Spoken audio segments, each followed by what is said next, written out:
to approve the consent agenda? I make a motion to approve the consent agenda. Second. How does council vote? Aye. Aye. Aye. Aye. Aye. Motion passes. At this time, we are going to go into open discussion. If you have something that you would like to approach council with, please approach the lectern here, state your name for the record, and keep in mind we have a clock right there that limits your time to 5 minutes. If you've got any documentation that you'd like to share with council, please hand it to our clerk, Sarah, there, and she will give it to the council. At this time, is there anyone that wishes to speak in open discussion?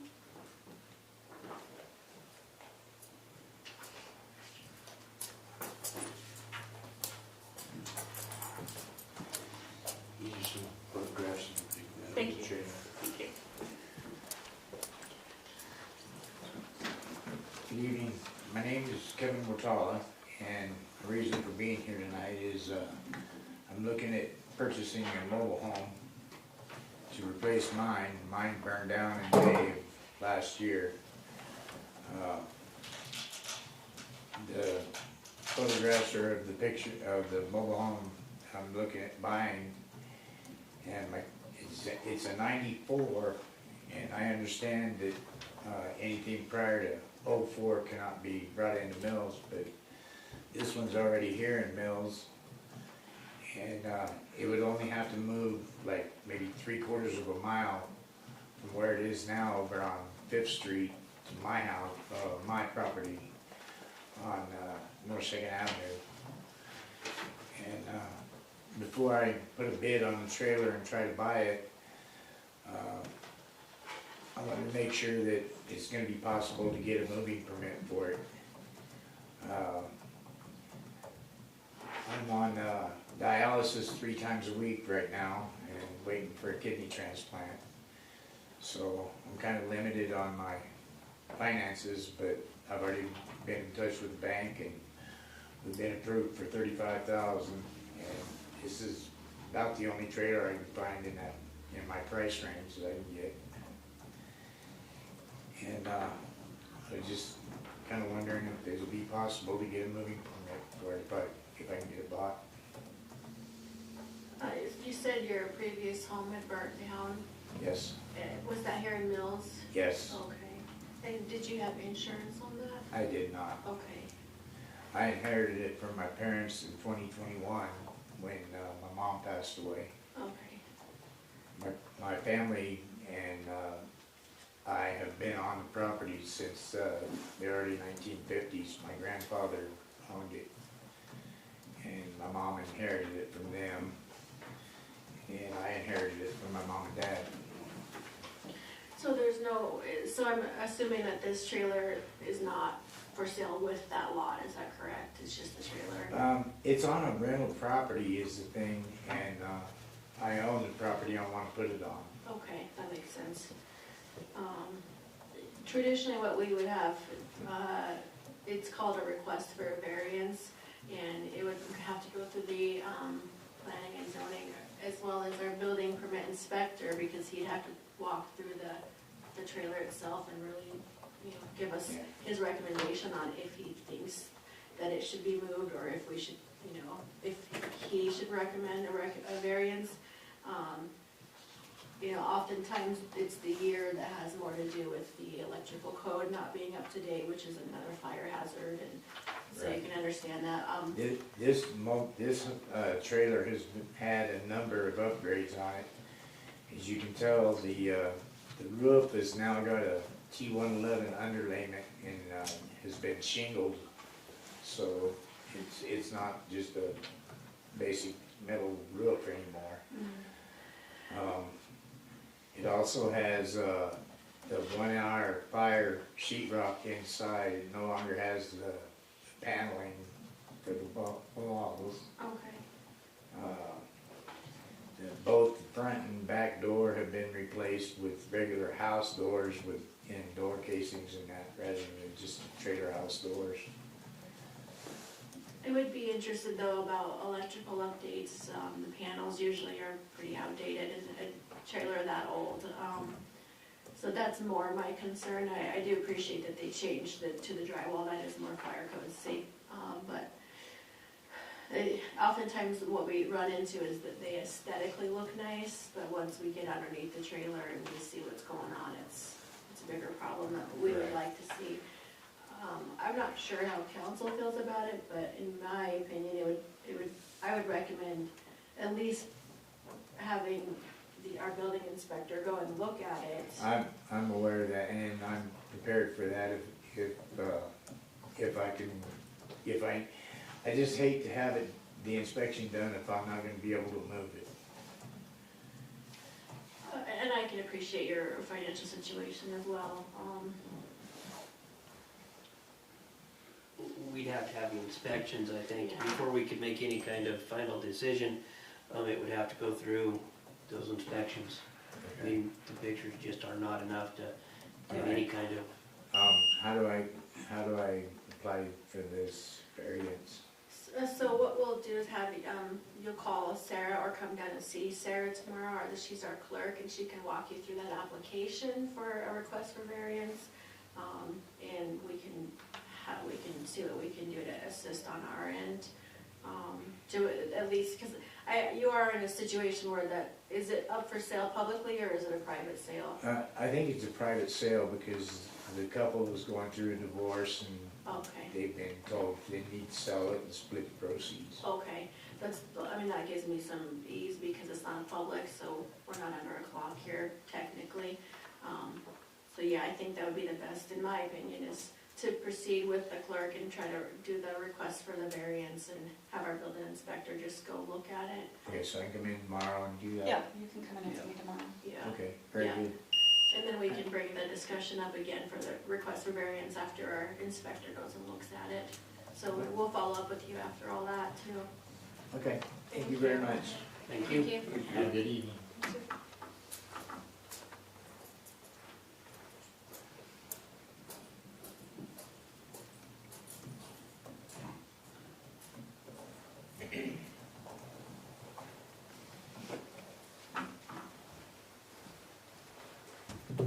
My name is Gary Thompson at 700 Platt Avenue in Mills. When I was out walking the other day, I noticed that the plaques have been removed from the concrete bench up at the Memorial Park. I was just wondering what happened to those plaques. Yeah, we took them down. A lot of them had been vandalized or the weather was deteriorating them and it just wasn't a good way to keep them for the time being. So what we're doing actually is going to revitalize that park and continue on with the Memorial Park as it is, and expand upon a little bit more with serving those who are maybe have lost their lives, the first responders, as well as military, local area. So we wanted to expand upon the memorial Okay. and do better with the plaques. I don't know if you remember, some of them were hanging. Some of them were, they Yeah. all seemed to be in fair condition, but they were the brackets that had held them, whether they were epoxied or whatever. Yeah, Do you know what happened to those plaques? we should still have them. Could we get them back? Well, I mean, I don't see why not. I'll definitely, I think we intended to put them back, but I personally had not looked at them to see the condition, Okay. so I don't know if we, They're public works, we have plaques. yeah, so, I mean, Yeah, I've invested in 2 of them for family members up there. oh, And so if they were not going to be put back up, I would like to have them back, just to pass them on someday. so I wasn't here when that park was established. Would you mind sharing why you chose to honor 2 people with the plaques? We're longtime residents here of the town of Mills, and we saw some other people there that we knew, and we just thought it would be good to honor. It was specifically my mother and father who moved to Mills in 1953, Oh, and we just figured we would honor them that way to help support the town and show that they were long-term members. yeah, I like that. We had the intention of you putting them back with a much better installation and a much better feature. But either way, we'll get in contact with you, and Okay. if you want them Yeah. back, by all means. But Yeah, and if they need to be restored before reinstallation, yeah. let us know, we'll look into that too. Oh, well, great, thank you. If if you don't mind, we might take your phone number after this. You bet. The clerk will grab it from you. Thank you. Thank you.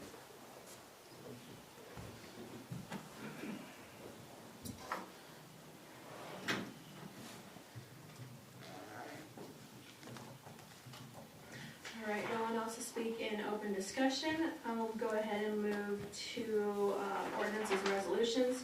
Ordinance number 810, third and final reading, an ordinance providing for regulation of drinking in public places. I make a motion that we approve ordinance number 810 on the third and final reading. Second? Is there any discussion? How does council vote? Aye. Aye. Aye. Aye. Aye. Motion passes. Ordinance number 811, third and final reading, ordinance regarding inoperable vehicles. I move that we approve ordinance number 811 on a third and final reading. Second? Is there any discussion?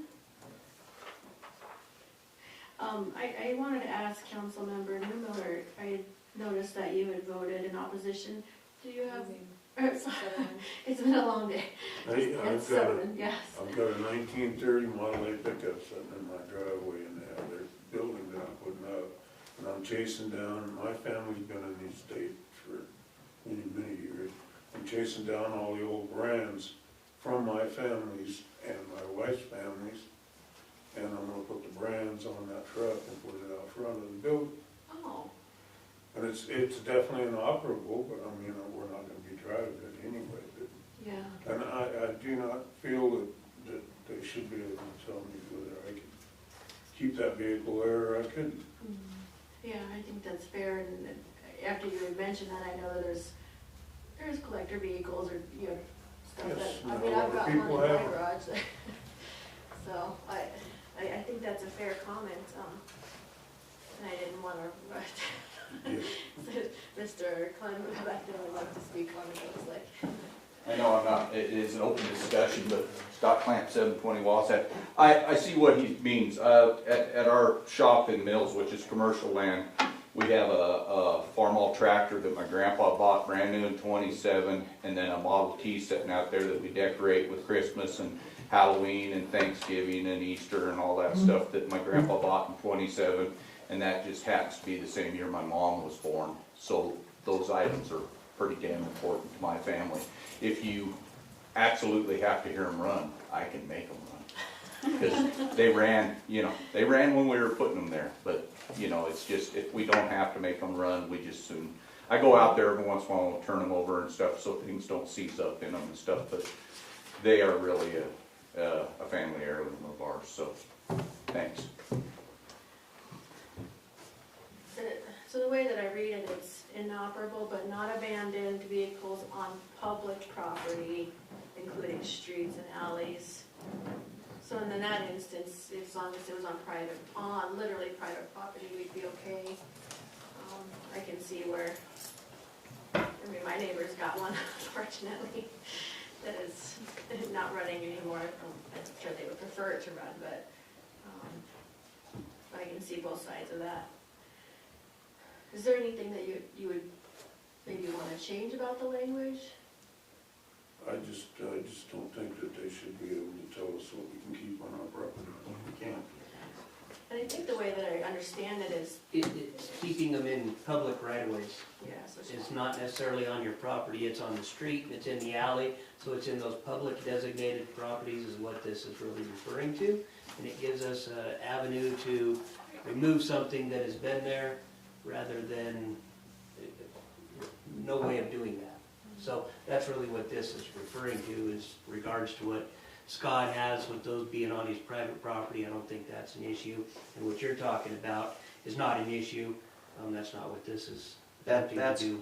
correct. So what this ordinance seeks to address is vehicles on public property, including streets and alleys.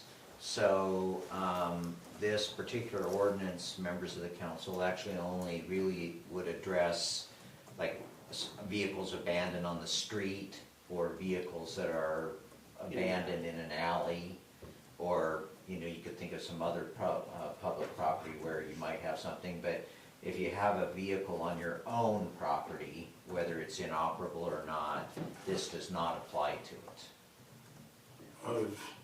I've got ticketed from our code enforcement officer in my driveway. But, so and they must be citing you under a current one, is what they're doing? I have no That idea. this wouldn't affect But that. I mean, he's really overstepping his bounds quite heavily.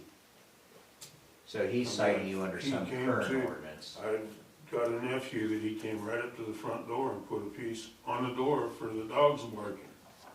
That's what those dogs are in that house for, is to bark at people coming on that property. There's a fence all the way around the house, all he had to do was put his note on the fence, if that's what he wanted to do. But when he walked up to the house, those dogs were going crazy. And today, my nephew just got pegged by him, brought in a washer and dryer from South Carolina yesterday afternoon and unloaded in front of his house to put in the house. And he stopped by and tagged him for nuisance being sitting in front of his house. Now, who's giving this guy authority to do this, right? We can address those specific things, absolutely. I just want clarification. Is there maybe a language somewhere that we're missing that maybe someone's, yeah, We have every right, when we get a complaint, we have every right to go to the front door, not walking around the property, going directly to the front door, knocking on the door, There's trying no to get in trespassing contact. signs It's perfectly everywhere. legal, we're perfectly within our right to I'm do sorry, that. just to clarify my question, what I was trying to ask was, in regards to the inoperable vehicles.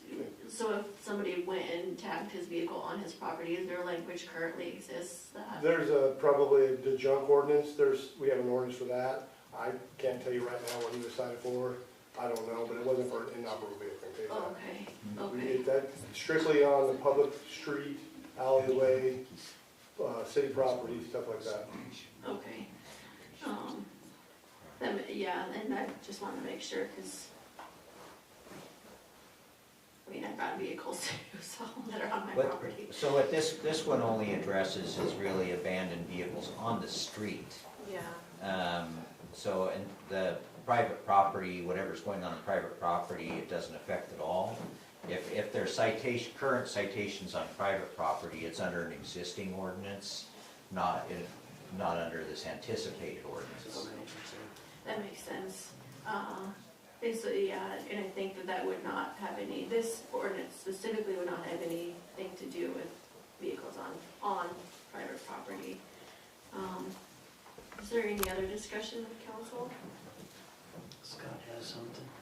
I know that this isn't, but I think this is really good that you've done here with it on the streets, because people need to understand, and there's people that leave things on the streets like that you're looking out for our well-beings too.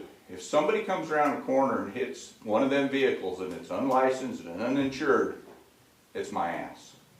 So for making me put it away or on my property, I can sort of see if somebody come in late at night or something's, sitting out there and intentions were all good.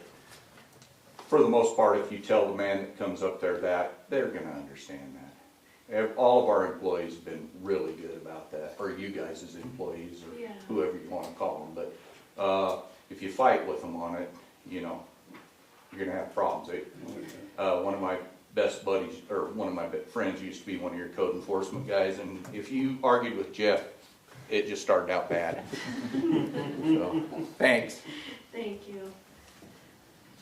And if there's no other discussion, how does council vote? Aye. Aye. Aye. Aye. Motion passes. And we move to council approvals, a winery permit for Unlocked Vines LLC. I would move that we untable that item and have a report from council. So members of the council, Staff, uh, sorry. Do I have a second? To untable, thank you. All right, how does council vote? Aye. Aye. Aye. Aye. And that untabled motion is passed, and then we have a motion to, actually, we'll go ahead and do a Can we get a report from staff staff? report, yeah. So, members of the council, when this was tabled, it was because of some questions regarding the winery permit in the connection of what the subdivision category and whether it was an allowed business. Since that time, we've had an opportunity to look at the Mills Code in regard to home occupation permits in this particular subdivision. In our opinion, it does meet the criteria, and so a home occupation permit would allow it to go forward. The applicant has gone ahead and put in an application for a home occupation permit, and that's all that would have to occur here should the council choose to move forward with the winery permit. That sounds good. Do I have a motion? And we approved the winery permit for Unlocked Vines LLC. Second. Is there any discussion from council? Yeah, I want a bottle. Make that happen. Bribery. No, I mean like, on the down low. Yeah. How does council vote? Aye. Aye. Aye. Aye. Aye. Motion passes. Do I have a motion to adjourn? Make a motion to adjourn. Second. How does council vote?